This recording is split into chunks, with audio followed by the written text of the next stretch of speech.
Welcome to Music Marvels with Achickwitbeatz and Breezy Gipson. We're so excited to have you with us, and we thank you for tuning in right here on Grander Radio and Achickwitbeatz.com. That's really nice. You can say that twice. Love it, love it, love it. So, we got a really good show lined up today. Joining us all the way in Melbourne, Australia is Sebastian. And we've also got Sean Cobain coming back to drop by for a few minutes to chat about his topic of the month. And you know what? I'm excited. I don't even have words. That's really power packed. I mean, that's truly power packed. I'm excited. Yes, indeed. So, okay, before we break into what we normally do, we're going to start with some beats from yours truly. And anything that you like, if you're feeling it, make sure you check me out at Achickwitbeatz.com. All right, here we go.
All right, I'm super honored to have Alex Sebastian on the line. How are you doing?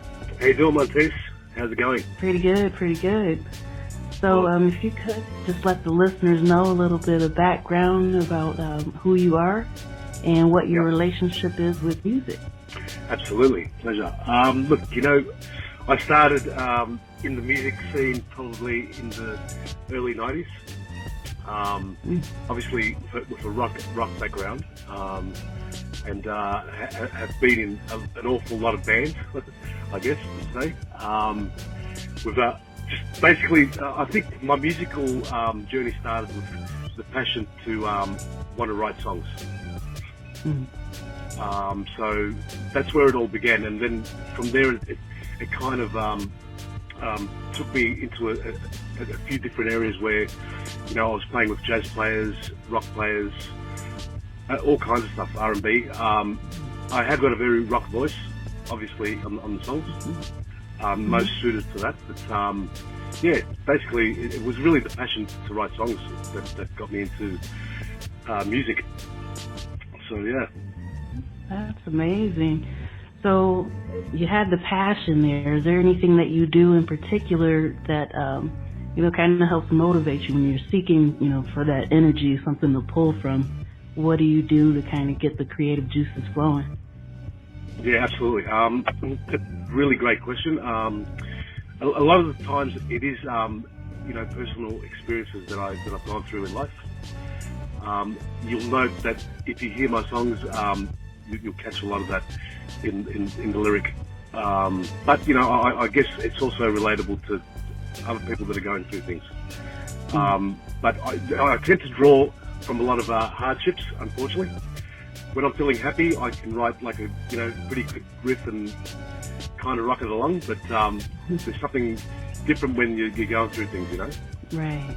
Absolutely. Yeah. Yeah. So you mentioned that. I know that you've got like a lot of positivity to your music, which is really, really helpful, especially in this time. And I appreciate you sharing that. But so, just a little bit of background for the listeners. We connected on Instagram, and I noticed that Alex always has positive things or something to make you laugh. And so, listening to your music, I found that same personality reflected in that as well. So, is that, do you use music as a therapy for yourself as well as helping other people? Yeah, in fact, Matisse, to be honest, it's probably more a therapy to myself than really anything else. It's great to want to share a song and write a song, but a lot of it really does kind of help myself. It's like a painter. He paints a picture and you just feel like you've completed something. And the songwriting element has a lot. I mean, some of the biggest artists in the world all say the same thing, and I can totally relate to that. When you are, 100%. But I am pretty quirky on Instagram. I can be serious. I can be, I like to have a bit of a laugh. And that comes through also, I guess more so in my music that I'm writing now, because there's I've actually been in collaboration with a songwriter over in London and one in the US, and doing a whole bunch of different sounds and different feels, I guess.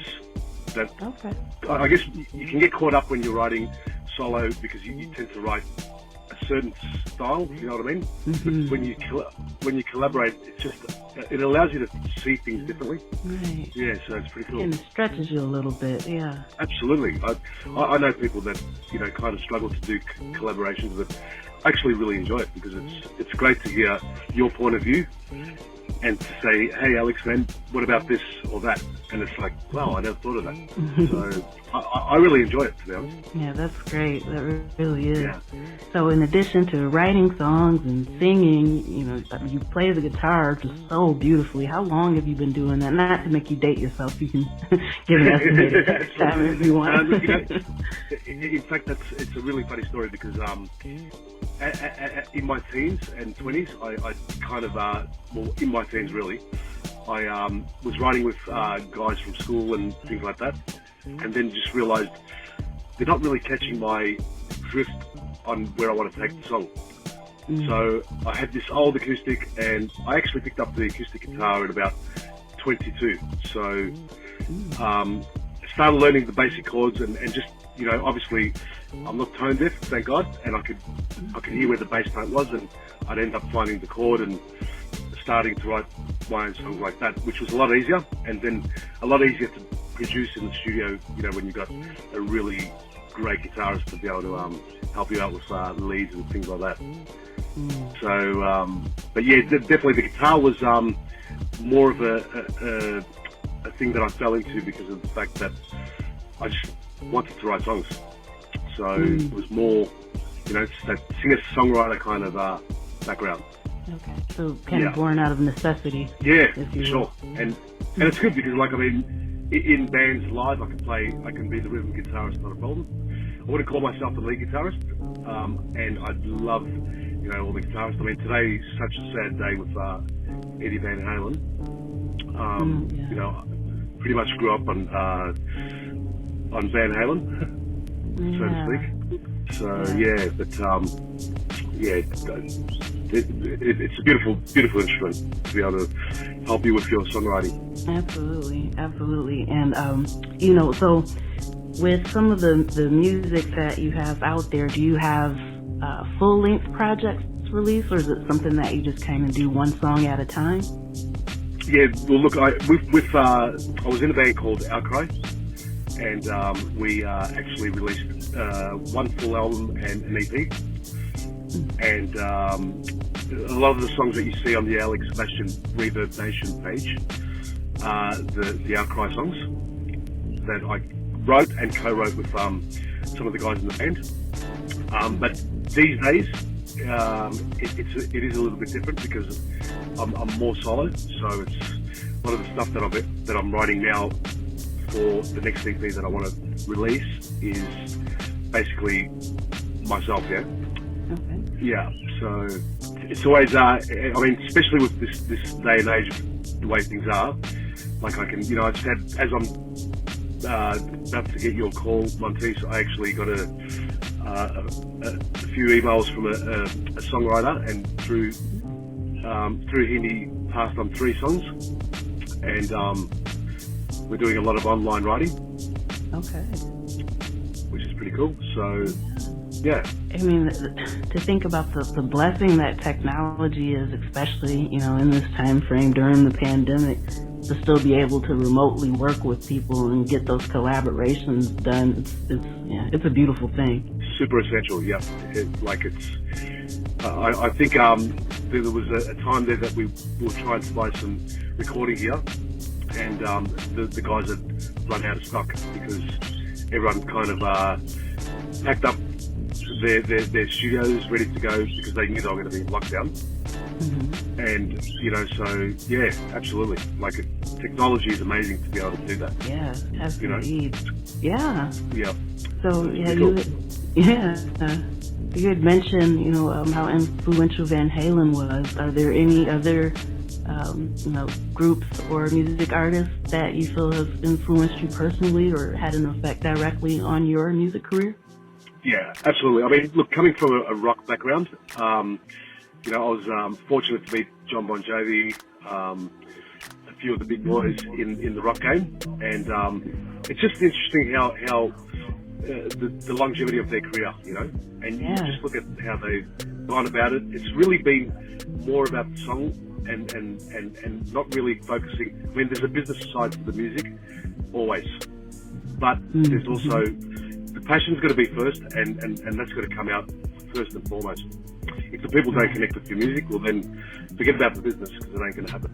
But yeah, I've definitely been inspired by a couple of those boys like Bon Jovi and a couple of the older rock groups. You know, I've got two older brothers who their repertoire of music was 60s and 70s. So, you know, I got some of the best decades of music in my memory. So that's a really good, you know, rich history there. Oh, absolutely. Like, blessed. Yeah. Sure. Yeah. It's not quite the same, but, you know, I kind of grew up with the same kind of influence. So I'm a little bit younger than some of the music that most people would assume that I listened to, but it was mainly from having older cousins that, like, kept me with them all the time. For sure. So, you know, I grew up listening to, you know, things that people wouldn't expect me to, and that has a huge influence on me personally with my music. And so, yeah, that's really great to have people to expand your horizons that way and kind of have that ingrained in you. In sort of like in your blood, you know, it's there. Yeah. Part of you. Yeah. Yeah. Absolutely. And so we had talked about collaborating, and what are some of the things that you look for before you actually choose an artist or a songwriter or someone else to collaborate with? What are some of those qualities that you want them to have? Yeah, absolutely. I think like a really important part for me is like the connection with the person. Like really, like we're kind of vibing on the same things, and it doesn't have to necessarily be always the same, because it's good to have a little bit of a contrast. But to actually vibe with someone, and then, you know, once we start putting down some beats and some tracks, you start to get that flow. Like I literally had a songwriting session last Friday, and we did just that. We just let the beat play in the background, and the guitarist started playing some chords, and I started playing around with some melodies, and you know what? We've actually written a really good song, I think. And it's just connecting with the other person, whether it's a girl or a guy. You know, look, there's a guy here in Melbourne who's a really cool Aussie rap artist, and his name is Diamond, and I'm going to get you onto him. He's released a few things here in Australia, but we're actually talking about doing a rock rap kind of song. Oh. Yeah, so that'll be cool. Like, you'll be the first to hear that. If awesome. we ever get out of this lockdown. Great. I'm excited to hear it. Yeah, sure. And like with him, I do need to, I wouldn't want to work on it as an online thing. I'd want to sit with him and just hear him out, because, you know, some of the things that he talks about in his songs already, it's just interesting to, you know, talk face to face and work it out, and see how we can come up with something, you know, pretty cool. Yeah. And I understand what you mean too, as well. It's great to have the technology. Sometimes the energy is just different when you get to kind of have the vibe session together, in the same room. Yeah. Exactly. It's like the guys that sent me the tracks today. Like they're already bass, drums, guitars, pretty much ready to go for vocal, but there's no connection. It's like we need to be in the same room. Right. You know. Right. So, yeah. Yeah, that's definitely something that's important. For sure. And so, you know, even though we had to adapt, you know, because of the pandemic and kind of navigate around it, what is one of the things that you're looking forward to most once things become a little bit safer and we can go out a little more often without having to worry so much? Absolutely. I think for me more, it comes down to being able to get together with the band. And actually, you know, apart from rehearsals, actually organising a few gigs and shows. I think everyone's starving to want to play live. Yeah. And it's always a beautiful feeling to be able to, you know, interpret the song in a live format and get the reaction.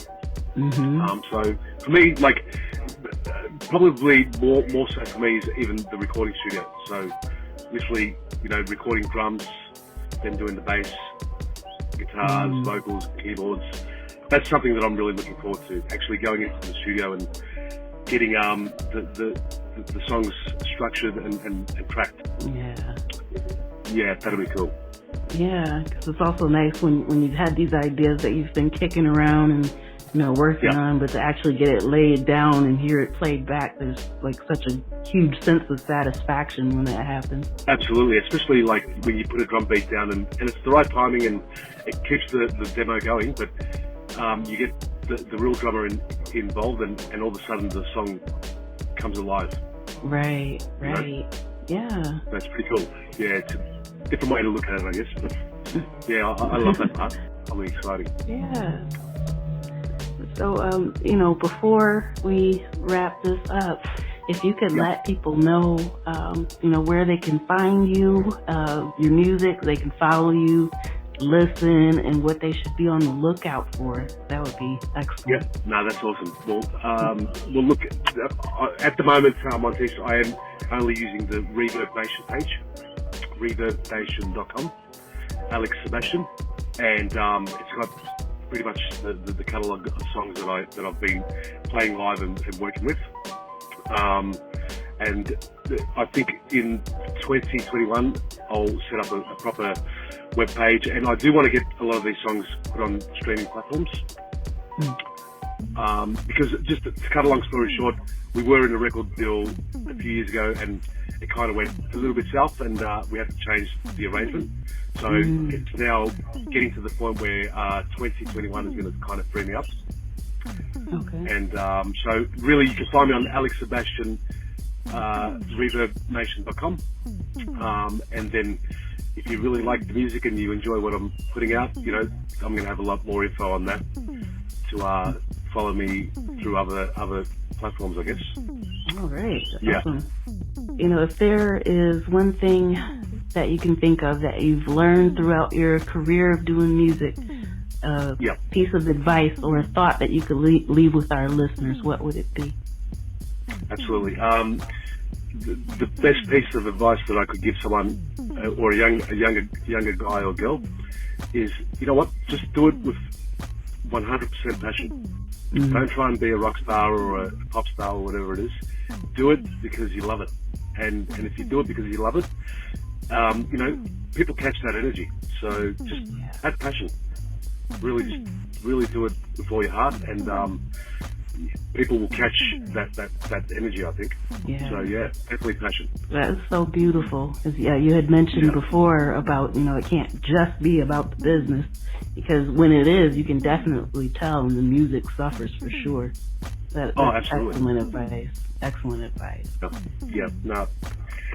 That's, I think us musos all, would love to have that success and be a little bit more well known, but you know what? It's really not about that. Like, I mean, not that I'm anyone known, but like some of the guys that I've met, they really are about their music, and that's encouraging to see that, Yeah.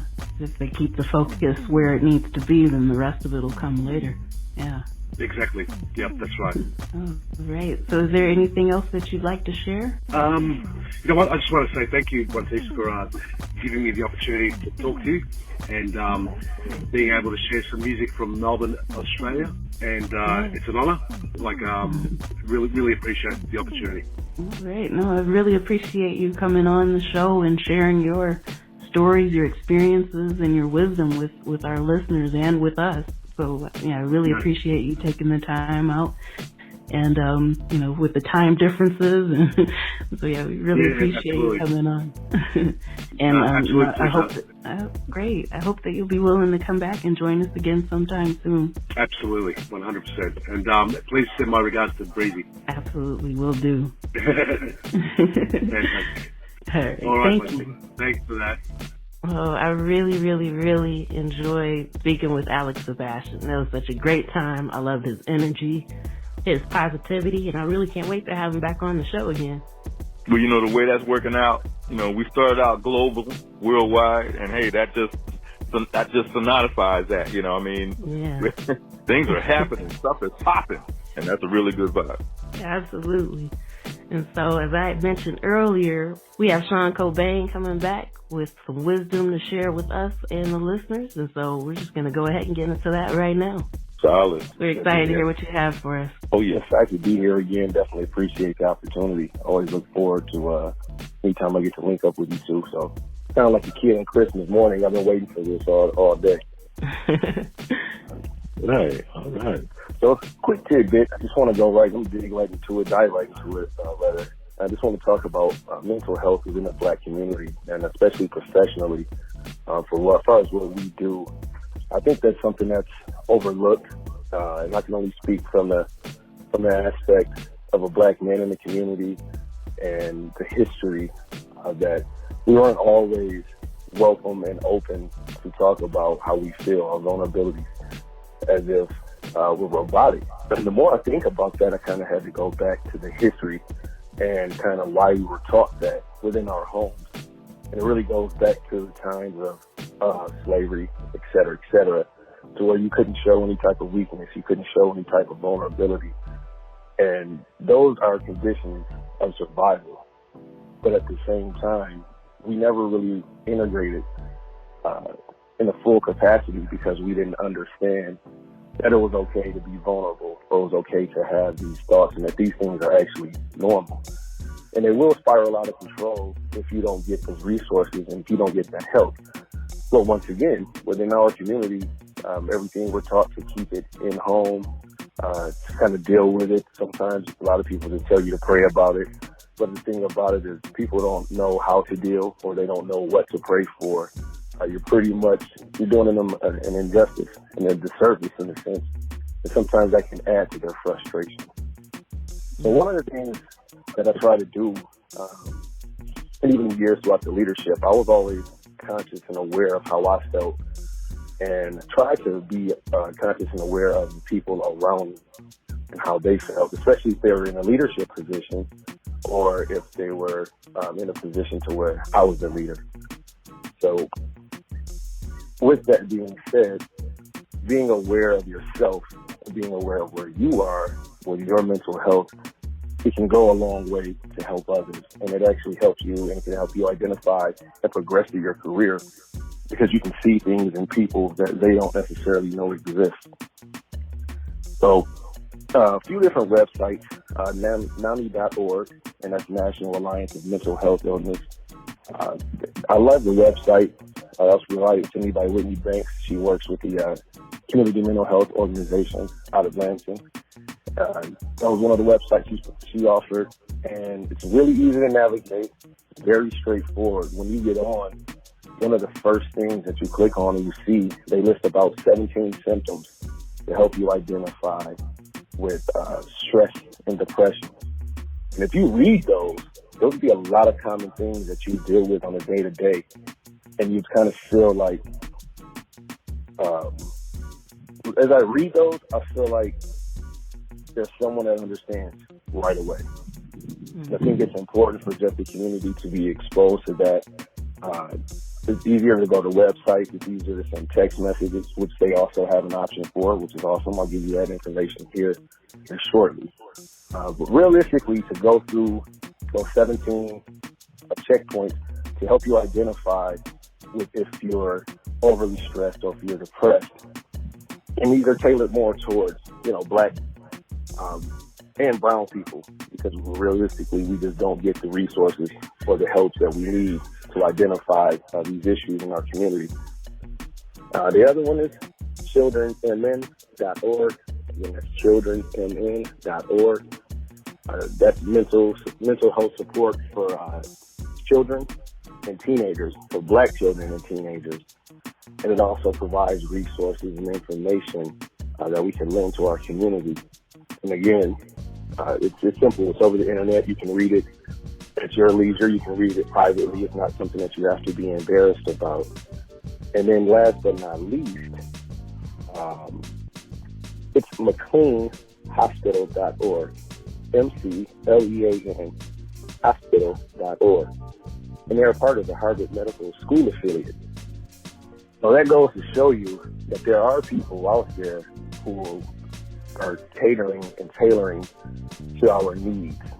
Times change and as times evolve. We need these resources and we need to know. So I consult with professionals that look like me, that have the interest of the community in mind. There's no business transactions going on at all. These are just people who want the betterment of their people and to help them throughout these serious conditions. Whoa. So that's awesome. So yeah, try not to ramble there, and I just take that too because a lot of these things that we deal with, especially if you're in the corporate structure, it doesn't matter what level you're on. If you're working with any type of corporation, a lot of the times the things that you deal with inside of that structure can enable and create these issues because if they create those issues in the work culture, just imagine what they do to your subconscious mind. So we just have to be aware of who we are, where we are, and our ability to get out of that situation. It's okay to go to below the line, but it's not okay to stay there. Sometimes you have to go down there a little bit to kind of get to the source of your problems.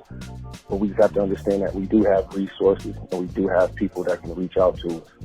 Man, thank you. That's some profound impact from Sean Cobain. Absolutely. Thank you so much for sharing that with us. Hey, no problem. I appreciate it. And I say it just comes organically, and I just really think that's one of the things that we miss within this industry. We don't really talk about it. It's relatively competitive, and that even your peers can be deemed as a competition at a time, but we really have to understand that we just have to come together and not overlook this important factor, because what they don't tell you is they're very much engaged with this topic in their community. And most successful people that I know or that I researched, even within the Fortune 500 or whatever it is that you want to research, many of them have therapists or have someone that they talk to, a mentor, et cetera, et cetera. But those are the tidbits that they don't tell you. They tell you everything is about the grind, everything is about the hustle. But realistically, everything is about an internal peace, the chance to help you navigate through these waters, because they're going to always be uncertain, especially in business or whatever your passion may be. Man, that's heavy. Thank you so much. We really appreciate you, and we can't wait to do this again next month. I appreciate the opportunity. Next month I'll be a little more about, switch the focus back to the industry a little bit, but I definitely want to start it off with a topic that was heavy on my heart and near and dear to me. Most Appreciate the opportunity. Yes, sir. Yes, sir. Ooh, that was so powerful. I'm so happy that he was willing to come back and share that information with us. And you know what? You get to look for it again, because he's going to be back every month with more information to help the community. Yeah, he's a man of much wisdom and intelligence, and he's hitting the peeps with some angles that they may not have been hit with before. So, yeah, I can dig that. I'm glad he's in the mix. Absolutely, absolutely. And so we'll be back with some industry news in a bit, but we're going to get back to some more beats by yours truly. Here we go.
back, one of the big stories that came up through the week is Spotify offering for artists and labels to be able to have their music boosted in their Discover feature, but for a small price, the price of part of your royalties that they should be paying you.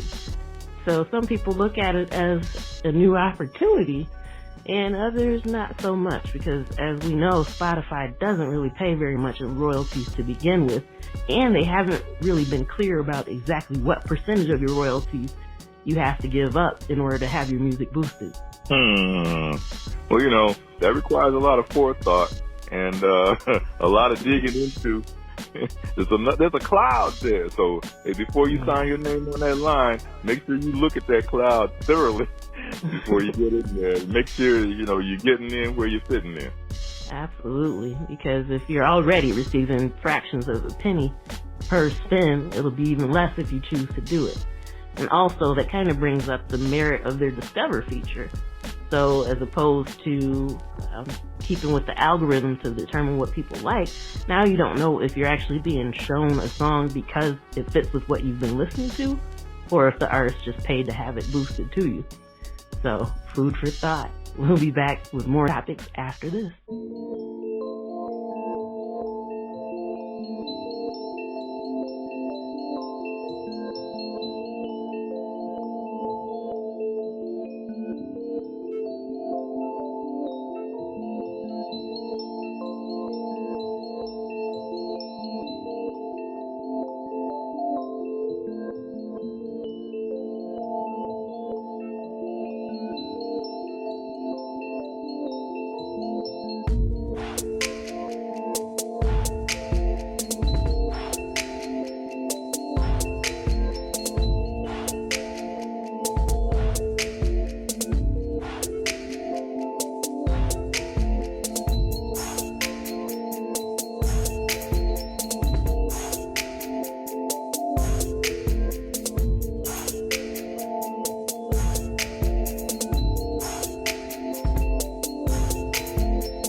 Okay, well, hey, look at here, listen here. You know, now, as being an artist, you got to really spend some time. You got to put that time in on your craft. Don't expect to just get up in the morning and look at yourself in the mirror and be ready to roll, ready to rock. It doesn't work that way. Okay, take some time, make some time, you know, put it in your schedule. Hey, you can be out there enjoying yourself or whatever, but when that time comes for you to work on your craft, all of that becomes null and void. So leave that alone. Go and find a spot and work on your craft, because that's what's going to take you to the stars and above, okay? So take time to do that. What do you think about that, Chick? Yes, you're 100% correct. And that's great advice, because, yeah, there are times where you don't really feel like doing it, or you have all these other things that you can use as an excuse, but you hit the nail right on the head. Nothing worse than being in front of a crowd or being in that studio and you're supposed to be there doing your thing, and then next thing you know, I didn't hit that the way I was supposed to hit it. I didn't hit that the way it was in my brain. And why? Because you didn't spend the time practicing. So, hey, we don't want to hit you hard, but you got to do it, all right? Right. Wise words. All right, we're going to get back into some more music, and then we'll see you again right before we close out for the night.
been a great show. I love what we do here, don't you? Oh man, it's just mellow.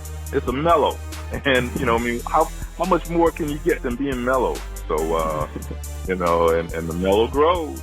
So we're right here at this spot. Yes. So you know what? We'll do it again. We'll be back next week. Same time, same place. Make sure you tune in and tell a friend. Peace. Peace.